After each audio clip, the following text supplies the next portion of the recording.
What is up, guys? It is Marcus from Perspective Sports, and today we'll be looking at what happened to the Los Angeles Rams.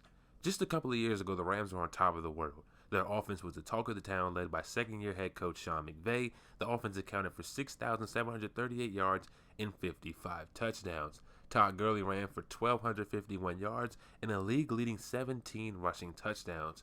Jared Goff finally looked like a number one overall pick, throwing 4,688 yards and 32 touchdowns. The Wade Phillips coached defense, led by Defensive Player of the Year Aaron Donald, who had 20.5 sacks, 4 forced fumbles, and 2 sacks. This team was flat out dangerous. Both Robert Woods and newly acquired Brandin Cooks accounted for 80 or more receptions and had more than 1,200 receiving yards each, while second-year wide receiver Cooper Kupp came out of the shadows, adding 566 yards and 6 touchdowns of his own in just 8 games.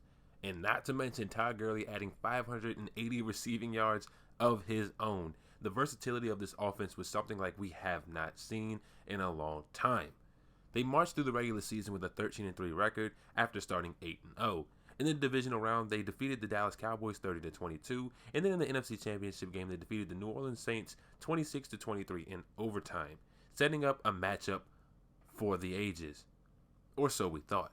The young hotshot offensive guru in Sean McVay versus the grizzled veteran defensive mind in Bill Belichick. And if you watched that Super Bowl, you saw that the grizzled veteran won. Bill Belichick picked that Rams offense apart en route to a 13-3 victory. But the sentiment after that game wasn't all that bad. A few questions about Sean McVay's play calling, but it wasn't the end of the world. And in that offseason, they did a few things. They re-signed Dante Fowler to a 1-year, $14 million deal. They signed Eric Weddle to a 2-year, $8.5 million deal, signed Clay Matthews to a 2-year, $9.25 million deal, and they acquired Marcus Peters from the Kansas City Chiefs. Solid signings and solid acquisitions, and it looked like this team was going to be good once again. But on September 3rd, 2019, the Rams and quarterback Jared Goff, fresh off a spectacular season, agreed to a 4-year, $134 million deal with $100 million of it guaranteed. And why is this important? Because that contract started the timer, because now they had 4 major contracts on the books. Todd Gurley signed a 4-year, $60 million deal in 2018. Aaron Donald signed a 6-year, $135 million deal with $87 million guaranteed in 2018. Brandin Cooks signed a 5-year, $81 million deal with about $49.5 guaranteed. And with contracts like that in a hard cap league, key players like Dante Fowler, Andrew Whitworth, Michael Brockers, Leonard Floyd, and Marcus Peters all set to hit the market after this upcoming season, the window was now beginning to close, and it was closing fast. To start the season, everything was good. They got off to a 3-0 start with a big win over the New Orleans Saints. But things began to go south. They would lose their next 3 games, kicked off by a home loss against Tampa Bay in a shootout. On October 15, 2019, Les Snead, the Rams GM, was very busy, shocking the league by trading Marcus Peters to the Baltimore Ravens in exchange for linebacker Kenny Young in a 2020 5th-round pick, leaving the Rams without a number 1 cornerback. But then he went out and stunned the league once again by acquiring cornerback Jalen Ramsey from the Jacksonville Jaguars in exchange for 2 first-round picks in 2020 and 2021 and a 4th-round pick in 2021. This trade could be considered a last-ditch effort to win a Super Bowl because they would be acquiring Jalen Ramsey, who will be in need of a new contract after the 2020 season and will be seeking a huge payday. And they also gave up a ton of expensive draft capital in that trade. And they were going to win their next 2 games in dominant fashion, but it wouldn't become a trend. They were going to finish 9-7 and fail to make the playoffs.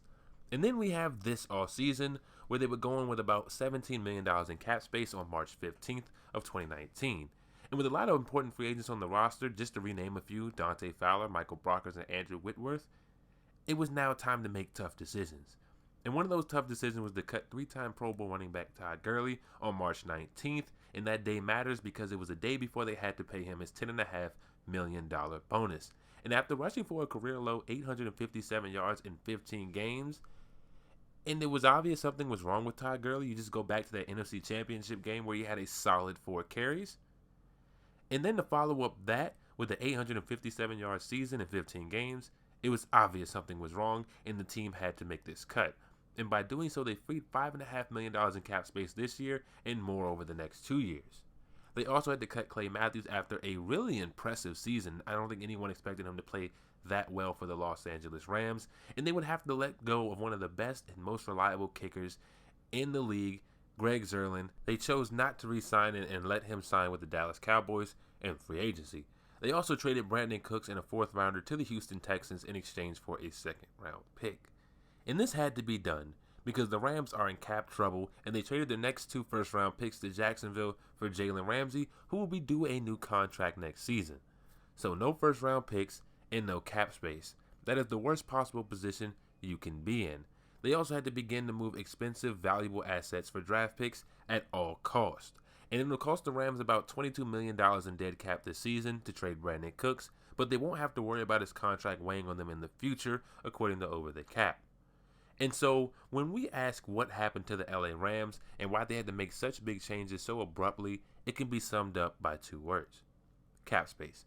The Rams went all in, building around young, cheap quarterback, sparing no expense, and it almost worked. But once it was time to pay the young quarterback, that window closed fast. And you can say they overpaid Goff, but go back and look at that season before he got paid. It seemed fair. Expensive, but fair.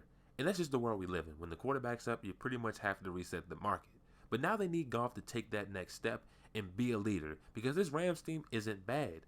But they're going to need Goff to play at that Super Bowl level season, because there's no more Todd Gurley getting 1,300 and 1,200 yard seasons. The Brandin Cooks Robert Woods duo is now gone. The defense isn't going to be the same. And so now they need Goff to lead this team to victory. And so there you guys have it. When we look at the question, what happened to this Los Angeles Rams team, the answer is cap space. They went all in while the quarterback was cheap, and they did the right thing, and it almost worked. But now that they've paid Goff $100 million guaranteed, they're going to have to cut back in some places, and they're going to need Goff to play like that #1 overall pick and a $100 million guaranteed quarterback. Because again, and I keep saying it, this team is not bad. They still have a defense. They still have Jalen Ramsey. They still have Aaron Donald. They still have good players on the defensive side of the ball. And offensively, they still have Robert Woods. They still have Cooper Kupp. They're probably going to have to find a replacement at running back, but they're going to need Goff to take his game to the next level because, again, they don't have the cap space to bring in top-tier Pro Bowl caliber players at this moment. I hope you guys enjoyed the video. Let me know down in the comment section what you think. See you there.